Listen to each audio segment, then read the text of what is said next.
Globalization is the process which businesses, cultures, and economies become interconnected and interdependent worldwide.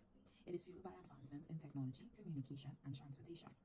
This can be traced through several key phases: technology, trade, political relations, and culture, each with significant changes. Before the 1500s, the pre-modern era, early trade routes. 15th to 17th century, the age of exploration. 18th to 19th century, global trade. 1900 to 1945, interwar periods. 1945 to 1980, post-World War II era.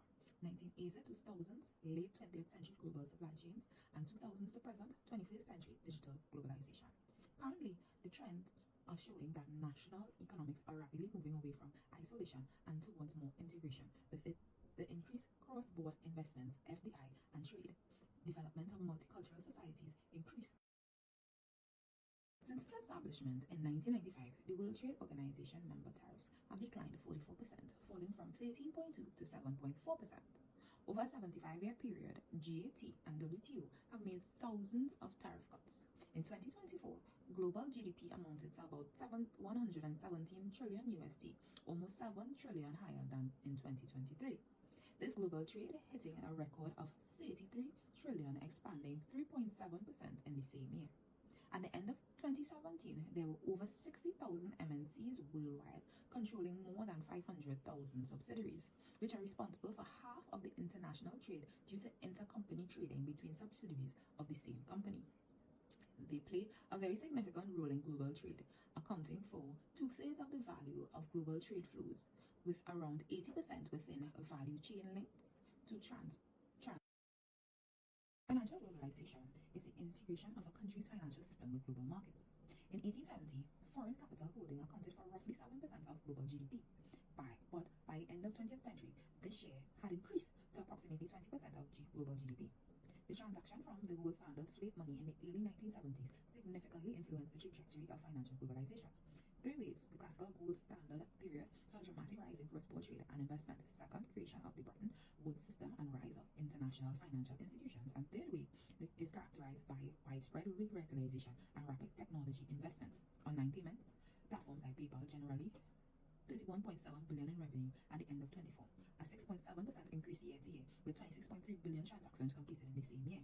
PayPal doesn't directly contribute to global GDP as a standalone economic entity, nor does it provide its exact volume of currency. During the Industrial Revolution, global trade expanded significantly due to technological advancements and increased production. The ratio of world trade to global output rose from about 2% to 1800 to 10% in 1870, then 17% in 1900, and reached 21% by 1918. Financial globalization has strengthened global trade by reducing transaction costs and streamlining trade financing. Globalization capital accounts and re-regularization has increased cross-border capital flows, boosting foreign investment and economic growth. Integration financial markets has enabled international portfolios diversification, enhancing returns while mitigating risk. In 2022, global FDI inflows declined 12% to 1.3 trillion, affecting the US by the end of 2023. The US FDI position rebounded strongly to 5.39 trillion, significantly a notable recovery and expansion in investment actions. Cross-border bank loans claims reached 801 billion in the third quarter of 2023, reaching 38 trillion, a modest 1% year-on-year growth. In 2023, Angola experienced a year-on-year increase in FDI inflows of 3.8 billion, indicating a growth in interest from international investors, including the US. In 2024, Angola exported approximately 1.19 billion worth of goods to the US, with crude oil comprising. A developed country is measured by high GDP and per capita income. The United States trades with 200 partners worldwide and has been a founding member of the WTO since its inception, with 278.5 billion in GDP from exports and 373 regional trade agreements. FDI supported 16 million US jobs in 2019, up from 12 million in 2023. This 37% increase reflected both overall employment growth and foreign firms expanding rules in the US labor market. The EB-5 Immigration Investment Program fueled significant job growth, generating 355,200 jobs, equivalent to 6% of all private sector employment gained during this period. FDI and cross-border investment assists countries to exploit their competitive advantage. In 2023, foreign ownership of U.S. agricultural land increased by 21 million acres, reaching a total of 45.58 million acres by 2023, 3.6% respective to privately held farmlands in the country. Comparing on unit cost to other countries like Brazil, the U.S. had a cost advantage, $5.59 per acre, $6.29 per acre, average 2.24. The UN defines a developing country as one with a relatively low standard of living. Bolivia, a WTO member since 1995, engages in trade with 6 key import and export partners, with exports contributing 30 to 40% of its GDP. The country participates in both bilateral and multinational trade agreements. In 2013, FDI in Bolivia's natural gas and crude oil exploration and extraction sector peaked at $1.4 billion US, although this figure declined to around 335 million USD by late 2023. The domestic sale price of gas today in Bolivia is 90 cents per MMBTU, compared to India at $6.75 per MMBTU as of April 2025. Foreign investment and expertise has boosted Bolivia's agricultural exports during a 27% increase in 2022 due to the enhanced productivity and technological adoption. This highlighted the role of FDI in modernizing the sector and expanding export capacity. With the implementation of improved water management, conservation agriculture, and sustainable land management. The financial service industry encompasses businesses which facilitate economic transactions, mitigate risk, and drive economic growth. The global financial service market is projected to grow from 33.38 trillion in 2024 to 35.86 trillion in 2025, annual growth rate of 7.4%. This growth is driven by the adoption of blockchain technology in banking and the rising use of digital bank services. By 2019, the market is expected to reach 47.35 trillion, maintaining a steady CAGR of 7.2%. The global digital transaction market is projected to grow from 469.8 billion in 2020 to 1,009.8 billion by 2025 at a 16.5% CAGR. This is fueled by the digital age of banking. Between 2000 and 2014, 42 countries and 20 industries average trade barriers. This created a 42% reduction according to research by the Federal Reserve Bank of St. Louis. Commercial banks, approximately 10,153 banks operating worldwide, globally 27. Cloud technology plays a crucial role in modernizing financial services.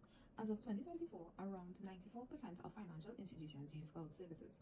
The global cloud market in financial services is expected to grow by 106.43 billion from 2024 to 2028. Digital platforms has transformed global trade, jumping from 62% of global service exports in 2019 to 64% in 2020. ICT services alone accounted for nearly 14% of total services exports in 2020. Meanwhile, the global e-commerce market surpassed $6 trillion. In online trading platform market valued at 10.15 billion in 2024 is projected to reach 16.71 billion by 2032. The digital global market in 2023 saw a total transaction value of 10.9 trillion, which is projected to grow to 16.63 trillion by 2028, a growth of 62.82%. Digital wallets account for 50% of e-commerce. Liberalization involves reducing or removing government restrictions on a country's financial system. Deregulation of financial markets involves the liberalization of banks and financial services and decreasing capital control. This includes 3 types of financial deregulation: trade policy reform, domestic financial reform, and liberalization of capital accounts on the BOP. India, a notable case, recorded FDI inflows of 1.05 trillion from April 2000 to December 2024, with inflow services surging by 27% year-on-year in 2024. On the positive side, financial liberalization is associated with the increase in annual capital per GBT. It can lead to an increase anywhere of 1.5 to 2.3% per year. On the negative side, countries are more likely to experience financial and currency crisis due to the financial integration. A study covered 20 countries over 25 years revealed that 18 out of 20 banking crises were preceded. Barriers to financial trade in countries like India are characterized by significant barriers. 0.6% of total bank branches are foreign banks in the country, 30% implemented for foreign digital payments. Enforcement of this cap has been inconsistent, and entities like the National Payments Corporation of India receives preferential treatment, creating an uneven playing field for foreign firms. Cyber fraud. In 2024, the sophistication of these frauds increased significantly. Identity theft, over 1.1 million reports for the year. Phishing scams, 8,552 reports. Vendor and wire frauds, 60% of the companies in the US were targeted. And e-commerce scams, 11,665 cases in Singapore alone. Growth of free trade agreements. As of January 2025, the WTO reported 373 regional trade agreements are enforced, corresponding to 616 notifications from members, accounting for good accessions and services. New development of the WTO FSA, like the Trade is Service Initiative, which was launched in 2024 by the WTO and the World Bank, where aims to assisting developing countries in leveraging services trade for economic growth and development with the UK. The WTO Financial Services Agreement aims to liberalize trade in financial services, mainly foreign particulars and competition. The General Agreement of Trade in Services is a treaty of the WTO that aims to create a global framework for trade in services. The IMF, World Bank, and WTO each play key roles in advancing financial openness and reducing financial control globally. The IMF supports member countries through policy, guidance, financial assistance. The World Bank focuses on developing nations employing policy advisory and financial support. Meanwhile, the WTO promotes financial liberalization through the Trade in Service Framework, particularly the GATS, facilitating cross-border financial integration. Together, these institutions work. Global trade, the growth of financial services, and financial globalization are deeply interconnected.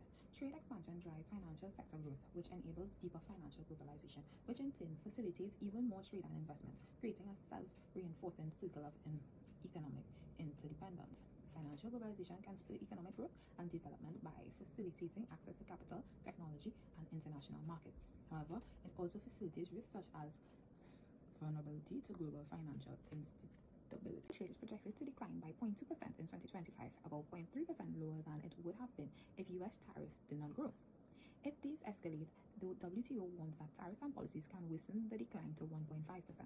I believe forces of global trade, financial service expansion, and financial globalization are reshaping trade patterns in complex ways. While they drive economic growth and innovation, they also introduce systemic risks.